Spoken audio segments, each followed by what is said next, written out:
सोलापूरमध्ये महावीर चौकाच्या परिसरामध्ये आमदारांच्या वाहन चालकांना आमिष दाखवणाऱ्या दोघांच्या विरोधात गुन्हा दाखल करण्यात आलेला आहे। तर आरोपी श्रीशैल हुरळी आणि त्याच्या साथीदाराला फुलारीच्या विरोधात अटक करण्यात आलेली आहे। तर या हे दोघं सुद्धा आमदारांच्या मोठ्या नेत्यांच्या वाहन चालकांना आमिष दाखवायचे। तर आपण पाहतोय अक्कलकोट विधानसभाचे आमदार सचिन कल्याण शेट्टी यांना मारण्यासाठी त्यांच्या वाहन चालकाला पैशांचा आमिष दाखवल्याचा आरोप श्रीशैल हुरळी आणि त्याच्या साथीदारावर आहे। आमदार सचिन कल्याण शेट्टींना मारण्याची सुपारी देण्याचा प्रयत्न झाल्याचा आरोप होतोय।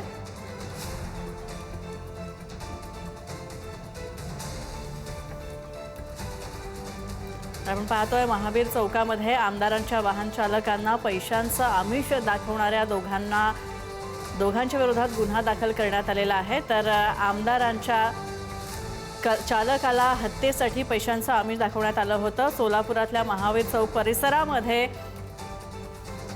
चौक परिसरामध्ये वाहन चालकांना आमिष दाखवणाऱ्या दोघांच्या विरोधात गुन्हा दाखल करण्यात आलेला आहे। आरोपी श्रीशैल हुरळी आणि त्याचा साथीदार फुलारी या दोघांच्या विरोधात गुन्हा दाखल करण्यात आलेला आहे। अक्कलकोट विधानसभेचे आमदार सचिन कल्याण शेट्टी यांना मारण्यासाठी त्यांच्या वाहन चालकाला पैशांचा आमिष दाखवल्याचा आरोप त्यांच्यावर आहे। तर आम्ही तुला पैसे देतो, तू आमदार दादाला गोळ्या घाल, पुढचं आम्ही पाहून घेऊ, असं सुद्धा संभाषण या दोघांच्या मध्ये झाल्याचं समजतंय आणि याचा तुला फायदा होईल असं सांगत आमिष दाखवल्याचा प्रयत्न केल्याचा आरोप आहे। आणि वाहन चालक आनंद सुरवसे यांनी या सगळ्याला नकार दिला आणि जाब विचारण्याचा प्रयत्न केला असता दोघांनी तिथून पळ काढलेला आहे।